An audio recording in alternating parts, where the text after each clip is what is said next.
어떤 분이 제게 오셔서 이렇게 말을 했습니다. 목사님, 제가 성령을 받았는지 정확하게 알고 싶은데요. 아니, 왜요? 구원의 확신이 없어요? 그랬더니 아닙니다. 저는 있습니다. 그런데 왜 그런 생각을 하셨을까요? 저에게는 확실한 은사도 없고 뜨거운 능력도 없습니다. 성령 충만이라는 말을 들으면 굉장히 부담스러워요. 그냥 예수 잘 믿으면 되지 꼭 충만해야 하는가, 그런 생각을 할 때가 종종 있습니다. 그러시더라고요. 제가 말했습니다. 이런 질문 해줘서 참 고맙습니다. 마음의 질문이 있어도 오픈하기 어려울 텐데 참 솔직하시네요. 그런데 제가 볼 때는 성령을 못 받은 게 아니고 성령에 대한 오해가 있으신 것 같아요 하고 설명을 해 주었습니다. 여러분, 성령의 역사에는 세 종류가 있습니다. 첫째는 복음서에 나타나는 성령의 역사가 있습니다. 이것은 구원론적 성령의 역사입니다. 성령과 우리의 구원과의 관계에 초점을 맞추고 있다, 그런 뜻이에요. 두 번째는 사도행전에 나타나는 성령의 역사가 있는데 이것은 선교론적 성령의 역사입니다. 성령과 선교의 상관관계를 집중해서 조명하고 있다는 거예요. 마지막으로는 바울 서신에 나타나는 성령의 역사입니다. 이건 은사론적 성령 역사예요.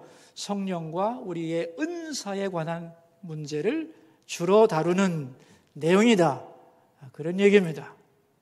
그러니까 이 세 종류의 성령 역사 중에서 어느 것이 가장 중요할까요? 구원론적 성령 역사, 그 다음에는 선교론적 성령 역사, 세 번째는 은사론적 성령 역사. 이 셋 중에 어느 것이 가장 중요할까요? 네? 구원론적 성령 역사가 가장 중요한 겁니다. 왜냐하면 내가 구원받지 못했는데 선교론적 성령 역사가 무슨 소용이 있고 은사가 나하고 무슨 상관이 있단 말입니까? 그죠? 그러니까 내가 성령을 받았다는 것을 확실히 알기 위해서는 사도행전이나 바울서신과 비교하면 안 되고 복음서 안에 나타난 성령과 비교하는 것이 좋은 겁니다.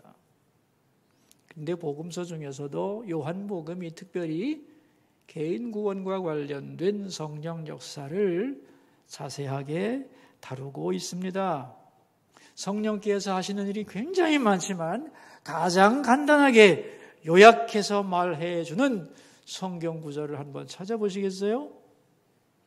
요한복음 16장 8절입니다. 우리도 찾겠습니다, 여러분. 요한복음 16장 8절입니다.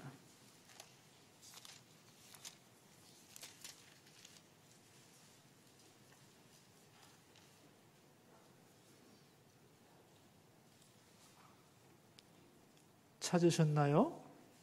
네. 좀 기다리겠습니다. 천천히 찾으십시오. 요한복음 16장 8절 같이 봉독합니다. 그가 와서 죄에 대하여 의에 대하여 심판에 대하여 세상을 책망하시리라. 여기서 그가 누구냐면 성령이 오셔서 세 가지를 우리에게 알리시고 감동하시고 책망하시겠다는 거예요. 그 세 가지가 뭐예요? 죄, 의, 심판에 대하여 알게 해주신다는 거예요. 자, 그럼 여러분, 먼저 죄가 뭐죠? 죄? 우리 생각에는 다른 사람들을 해롭게 하고 물건을 훔치고 때리고 죽이고 전쟁 일으키고 이게 다 죄죠. 큰 죄죠, 사실. 그런데 성경에서는 뭐가 가장 큰 죄냐? 그걸 9절에서 말씀합니다. 9절 말씀 읽어볼까요? 죄에 대하여라 함은 그들이 나를 믿지 아니함이요 그랬어요. 예수님을 믿지 않은 것이 죄라는 거예요. 이게 성경이 말하는 죄의 핵심입니다.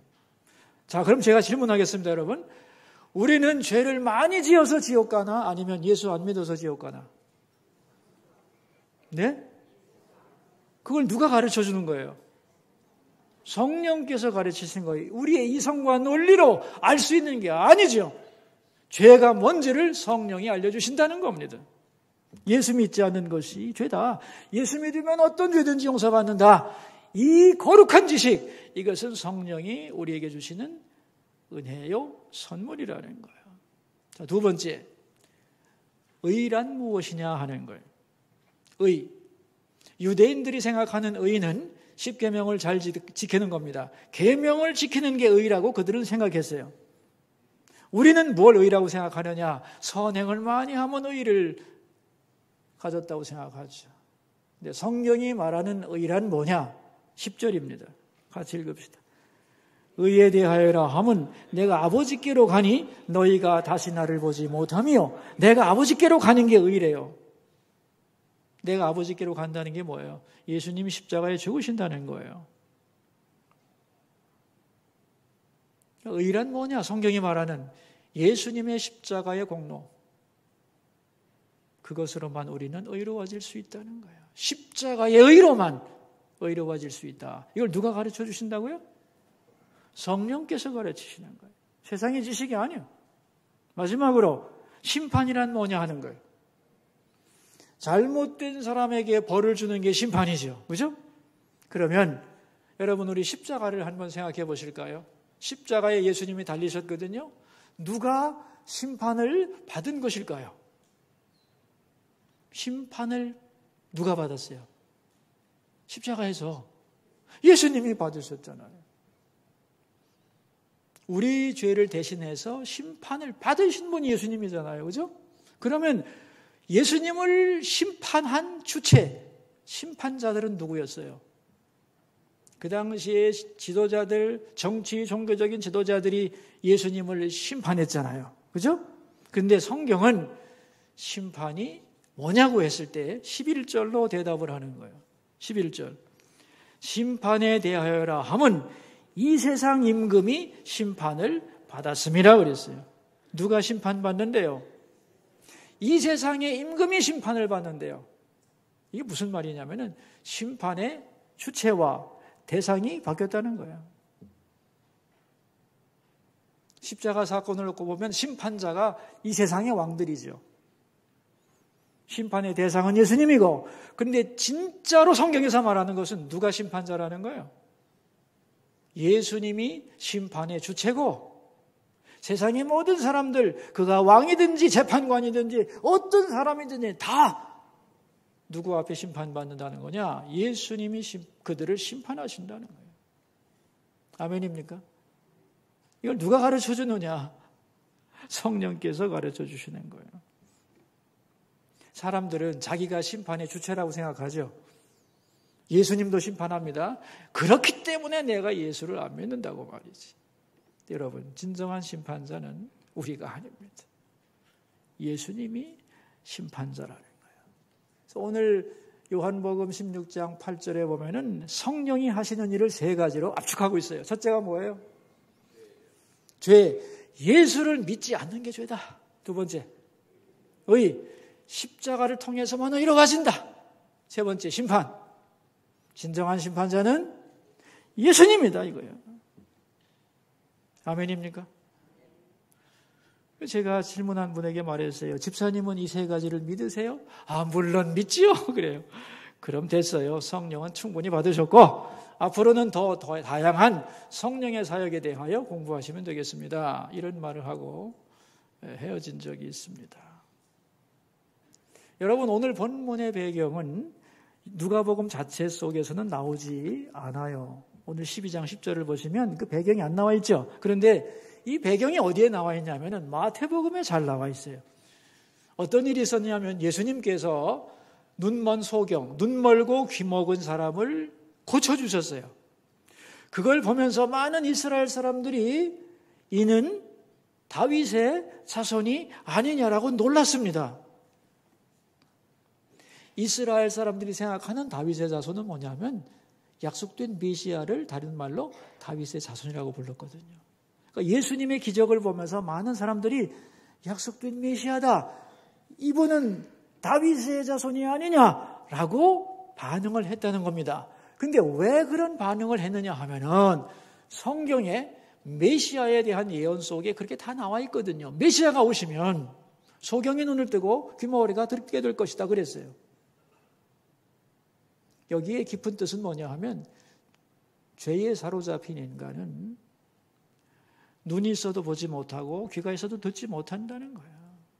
그러나 진정한 메시아가 오시면 육체와 함께 영의 질병인 보게 하고 듣게 하는 역사를 이루어 주실 것이다라고 예언해 놨거든요. 그 대표적인 예언서가 이사야 35장 5절인데 제가 읽어드릴게요. 그때의 맹인의 눈이 밝을 것이며 못 듣는 사람의 귀가 열릴 것이며 그랬어요. 메시아가 오셔서 베푸실 사역의 내용이 이것이에요. 그래서 예수님도 장님과 귀머거리를 고쳐주면서 내가 약속된 메시아라고 그렇게 말씀을 했던 거예요. 그런데 그걸 보면서 서기관과 바리새인들은 뭐라고 말했느냐? 귀신의 왕 바알세불의 힘을 빌어서 저런 일을 하는 것이라고 비난을 했던 겁니다.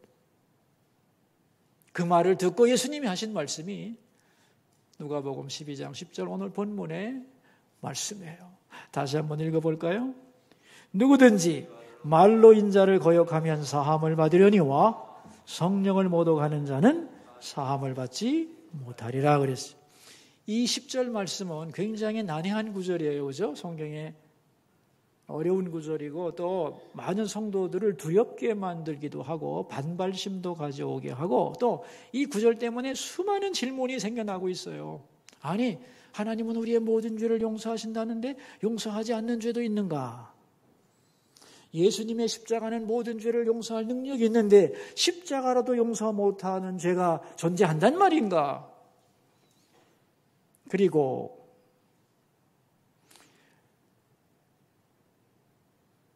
이미 이 죄에 붙들려서 영원히 심판받은 사람이 있는가? 그 사람이 예수 믿어도 구원받지 못하는가? 등등 수많은 질문이 여기서 나올 수가 있습니다. 그래서 아주 복잡한 내용이에요. 그런데 사실은 이 예수님의 진의를 알면 그렇게 복잡한 내용이 아닙니다. 여러분 오늘 주보에 설교 제목 나와 있죠? 우리 설교 제목을 한번 찬찬히 읽어봅시다. 뭐라고 쓰여있죠? 성령을 모독하면 용서받지 못한다 그랬어요. 그럼 이 제목을 보고서 성령이 하시는 일이 뭔지 짐작하실 수 있겠죠? 여기 제목에 답이 나와 있지 않아요? 저는 항상 질문할 때 힌트를 먼저 드리거든요. 성령을 모독하면 용서받지 못한다. 성령의 제1사역이 뭐라는 거예요? 용서라는 거예요. 조금 전에 우리가 요한복음 16장에서 배웠죠? 성령의 기초사역이 3가지인데 그 중에서도 맨 먼저가 뭐라고요? 네? 죄가 뭔지 깨닫게 해주는 거예요. 그래서 용서받는 길로 우리를 이끄신 분이 바로 성령이라는 거예요. 자, 그럼 이제 제가 다시 한번 질문을 할 테니 잘 대답을 꼭 해보세요. 하나님이 우리에게 가장 먼저 해주고 싶은 건 뭘까요? 하나님이 우리에게 해주신 것도 많고 앞으로도 해주실 것이 많겠지만 하나님이 우리를 향하여 가장 먼저 해주기를 바라시는 게 뭘까요? 네? 용서죠, 용서. 왜? 우리가 죄인이기 때문에. 그것이 우리에게 가장 절실한 문제이기 때문에. 그래서 어느 정도로 하나님은 우리를 용서하기 원하시느냐 하면은 오늘 본문 누가복음 12장 10절에 상반절에도 나와 있어요. 읽어볼까요? 누구든지 말로 인자를 거역하면 사하심을 받으려니와 그랬어요. 여기서 인자가 누구예요? 예수님. 예수님을 거역해도 용서받아요, 못 받아요? 네? 왜 이렇게 말씀들을 안 하시는지. 10절 보면 나와 있는 거잖아요. 인자를 거역하면 사하심을 받으려니와 용서받아요, 못 받아요? 받습니다. 이 베드로를 생각해 보세요, 여러분. 예수님 부인했잖아요. 사도 바울도 그렇고 다 용서받고 귀한 일꾼들이 되었습니다. 용서받는 거예요. 근데 예수님을 거역해도 용서를 받는데 아니 어떻게 성령을 모독하면 영원히 사함받지 못한다고 말하는가? 그렇다면 성령 사함을 받지 못하는 성령 모독죄가 뭔가? 다른 말로 성령을 회방하는 죄가 뭔가? 이것을 우리가 알아야 되는 거죠. 그게 뭔지를, 그리고 왜 이렇게 말씀하셨는지를. 여기에 대하여 제가 3가지만 말하려고 합니다. 첫째, 이 성령 모독죄는 예수님을 믿는 자에게는 해당되지 않는 죄입니다. 왜냐하면 여러분, 예수님을 믿으려면 먼저는 내가 죄인임을 인정해야 되죠. 맞습니까? 내가 죄인이고 십자가의 피로 용서받은 걸 믿어야 되죠. 맞죠? 그게 그리스도의 됨의 기초입니다, 여러분. 그런데 그 일을 누가 이루시나요? 내가 죄인이라는 것을 깨닫게 하고 십자가를 붙들도록 누가 역사하세요? 성령께서 역사하시는 거예요. 그래서 성령이 아니고는 예수님을 믿을 수 있어요, 없어요? 없죠. 고린도전서 12장 3절에 이렇게 말씀하는 거예요. 성령으로 아니하고는 누구든지 예수를 주라고 할 수 없느니라 그랬어요. 그러니까 진정으로 예수 믿고 구원받은 성도는 이미 용서를 받았으므로 성령 모독죄를 범하지 않는다 하는 거예요. 두 번째, 이 죄는 누구에게 이미 확정된 죄가 아니라는 것을 기억해야 됩니다. 예를 들면 이런 거예요. 나는 말이지 옛날에 안 믿을 때 성령을 모독하고 비웃고 조롱하고 모독했기 때문에 나의 죄는 영원히 용서받을 수 없을 거야. 나는 다 끝났어. 이런 말을 하면 안 된다는 거예요.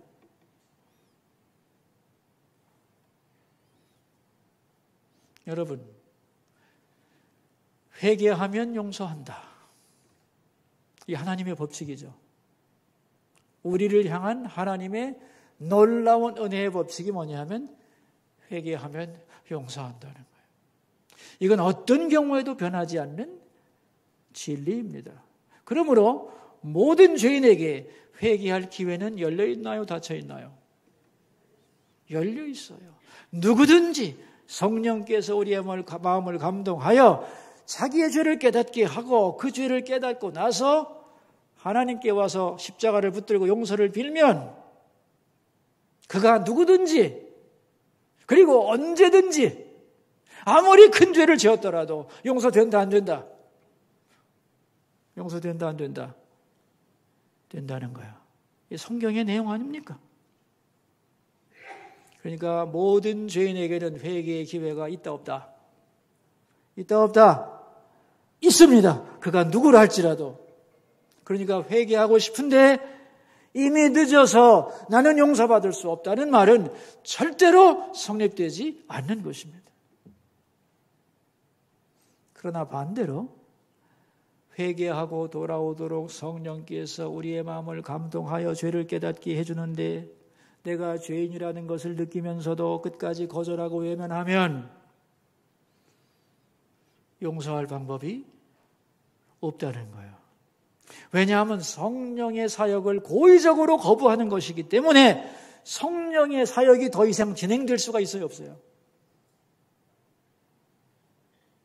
죄를 깨닫게 하고 용서하게 만드는 성령의 사역이 진행되어야 내가 용서를 받을 수 있는데 그 사역을 정면으로 거부하니 그 용서가 시행될 수 있어요, 없어요?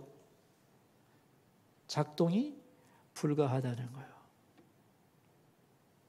그러므로 옛날에 죄를 졌기 때문에 너는 이미 용서받지 못한다는 뜻이 아니고 지금처럼 계속해서 성령의 감동을 고의적으로 거부하고 끝까지 아니라고 한다면 더 이상 성령의 용서하는 역사가 너에게 작동될 수 없으므로 너는 용서받는 길을 잃어버릴 수밖에 없다. 아멘? 그런 뜻이라는 걸 기억하라는 거죠. 그러니까 성령을 모독하는 죄는 뭐냐? 죄를 깨닫게 해주는 성령의 감동에도 불구하고 그 죄를 알면서도 거부하고 오히려 그런 말을 해주는 사람을 공격하고 그리스도의 십자가 구원 사역을 끝없이 비난하고 외면하는 것, 그것이 바로 성령을 모독하는 죄이고 그 죄가 작동되는 한 성령의 역사가 너에게 작동될 수 없다는 말이죠. 그래서 유명한 어거스틴은 이런 말을 했습니다. 하나님도 못하시는 것이 두 가지가 있다 그랬어요. 여러분, 하나님도 못하시는 게 있대요. 두 가지가. 이게 뭘까요? 회개하지 않는 죄인 용서할 수 없고,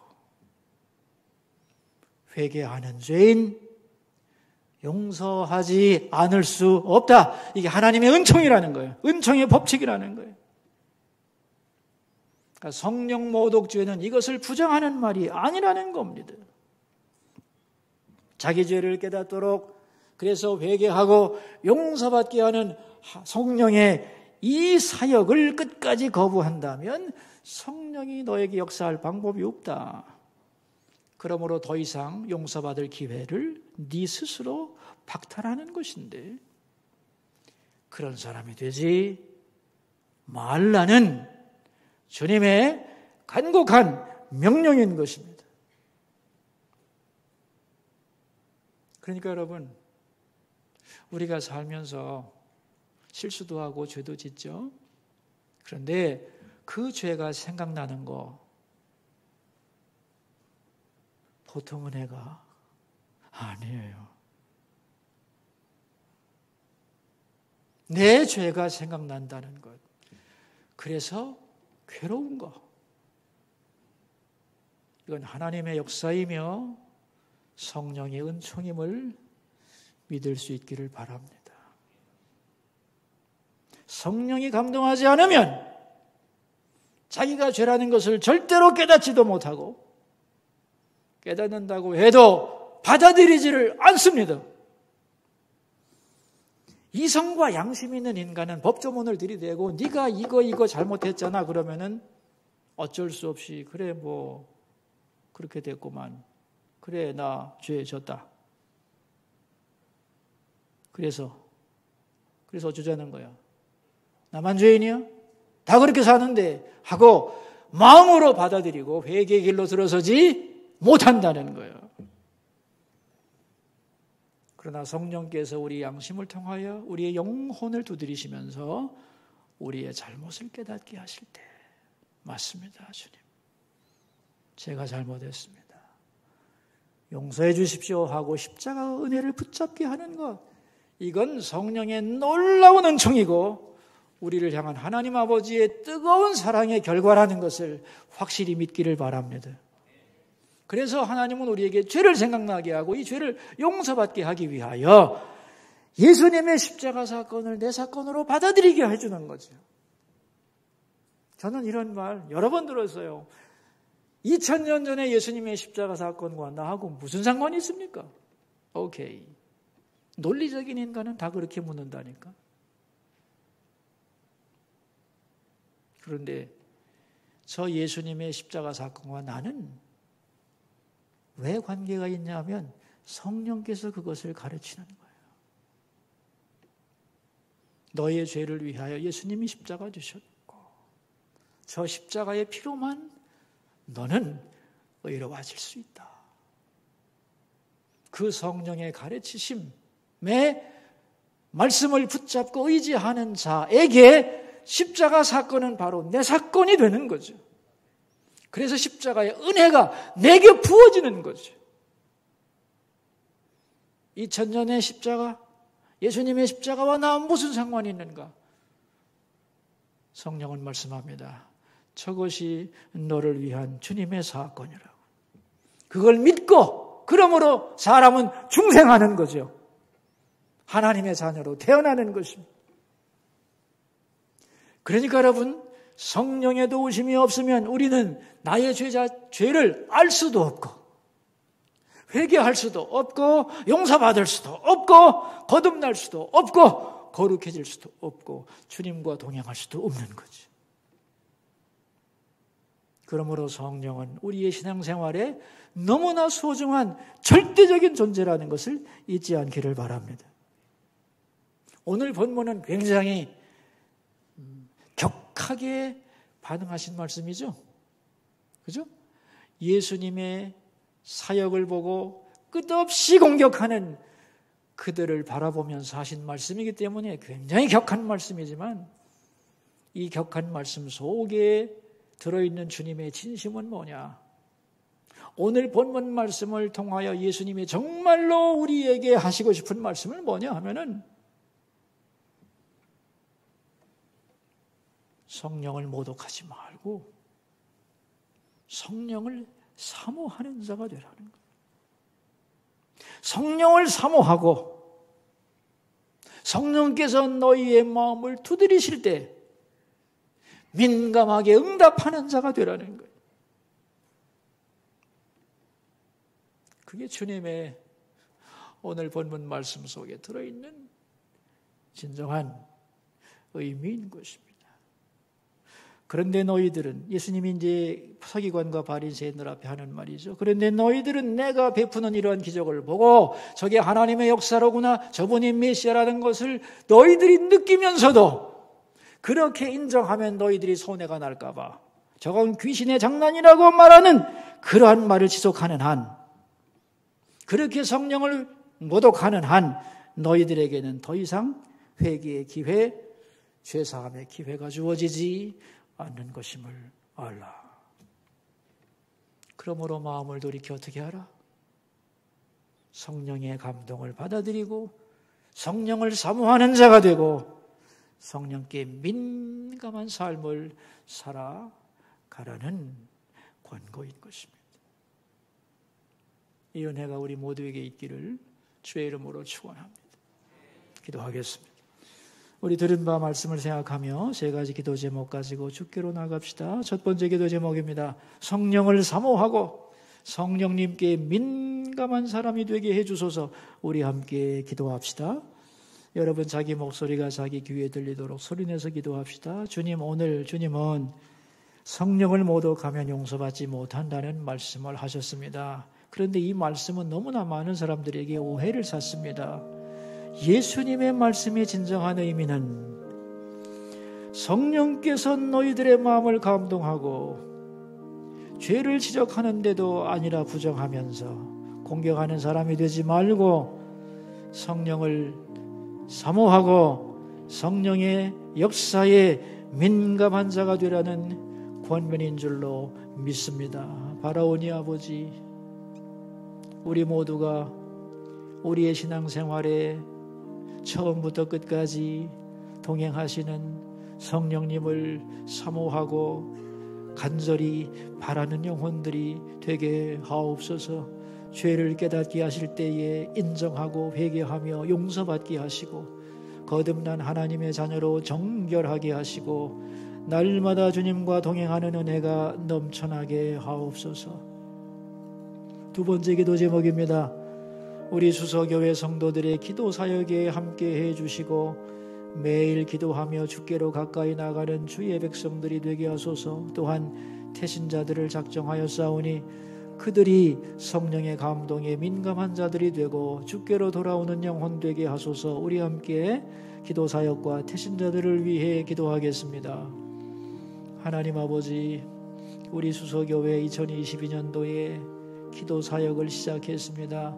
매일 기도 앱을 통하여 기도의 장소로 들어가고 매일 체크하면서 정말 내가 매일 기도하는 사람으로 변화되기를 소원하며 서로를 중보하며 기도해 나가는 이 기도의 행진에 우리 모두가 동참하게 하시고 기도하는 하나님의 백성들에게 하나님 만나주시고 영혼이 소생하게 하시고 하나님의 앞에서 되어야 할 사람들이 되게 해주시고 하나님의 자녀로 다음 대에 일어서는 역사가 있게 하옵소서.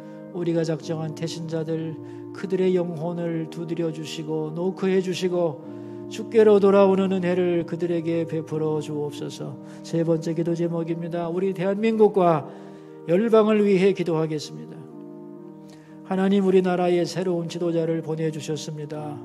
바라기는 지도자가 권력이 국민에게서 나온다는 것을 바로 알고 국민과 국가를 위해 헌신하는 귀한 지도자가 될 수 있게 해 주옵소서.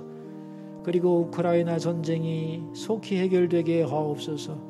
강한 자가 약한 자를 짓밟는 전쟁에서 어서 속히 구원해 주시기를, 그래서 이 땅에 진정한 평화가 올 수 있도록 하나님 역사해 주시옵소서.